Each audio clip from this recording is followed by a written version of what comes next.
pensar na autonomia das crianças e pensar na autonomia de quem trabalha com as crianças também.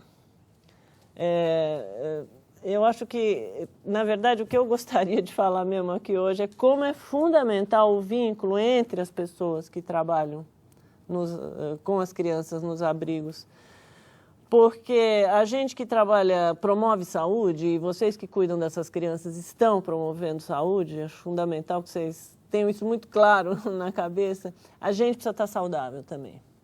Então, o meu foco principal aqui hoje é poder, depois na discussão, posso responder perguntas, eu prefiro do que ficar falando do desenvolvimento da criança, eu prefiro falar isso na hora que a gente for conversar. Mas eu acho que o mais importante aqui é pensar um pouco em como circula o vínculo nas equipes, dentro dos abrigos, sabe? Porque se uma equipe está saudável, eu não tenho nenhuma dúvida que essas crianças vão ter muito mais condições de estarem saudáveis. O adulto... Tem um escritor, um psicanalista inglês chamado Winnicott, talvez alguns de vocês aqui já ouviram falar nele. Ele era pediatra e depois ele virou psicanalista depois de anos de experiência com a pediatria. Ele falava assim, uma criança saudável é uma criança de 6 anos que tem 6 anos. Ou uma criança de 10 que tem 10 anos. Ou seja, e quem garante isso é o ambiente que está em torno da criança. É o adulto que está cuidando da criança. Se o adulto estiver saudável e souber que ele é o adulto, a criança vai se desenvolver. Acho que são certas consignas básicas e fundamentais e que elas atravessam um pouco essa questão o melhor ambiente para a criança é de uma família pai, mãe e filho. Não é verdade. Esse pai e essa mãe podem estar completamente loucos e eu prefiro 1000 vezes que essa criança se desenvolva numa tribo, num abrigo, numa grande família, vamos dizer assim, do que ela fique confinada a uma loucura dos pais biológicos, vamos dizer assim. Agora, a gente realmente precisa se separar de certas convenções para poder pensar livremente sobre isso, né? E aqui a gente...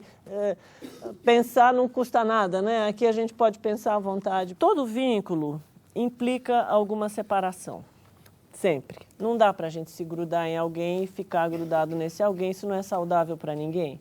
Os pais podem cometer muitos erros, não permitindo que seus filhos cresçam, não? E a mesma coisa no abrigo. A gente precisa... Não é só no abrigo que esse tema da separação está posto. É que no abrigo ele está posto de uma forma diferente do que está posto numa família convencional. Mas pensar que você está vinculado àquela criança e vai se separar dela é uma realidade universal, se vocês quiserem. Não? Há famílias que os filhos precisam atravessar um oceano, ir para outro estado, para outra cidade, para poder fazer a própria vida, porque não conseguem se desenvolver perto dos pais. Então, esse tema da separação, ele falou em vínculo, falou em separação ao mesmo tempo. Eu acho que aí tem uma questão de que vocês devem ser chamados, eu imagino, no dia a dia, para uma criatividade louca, né? Como trabalhar essas questões. Em relação, por exemplo, uma criança que tem família ou uma criança que não tem família, vocês lidam com uma diversidade grande, eu imagino, né, no dia a dia. Mas a questão da separação, de que em algum momento aquela criança pode ir embora, ela está posta. E realmente essa é uma realidade nos abrigos que precisa ser trabalhada. Não dá para a gente, a cada vez que uma criança ir embora, até dá para chorar, mas a gente precisa ter consolo.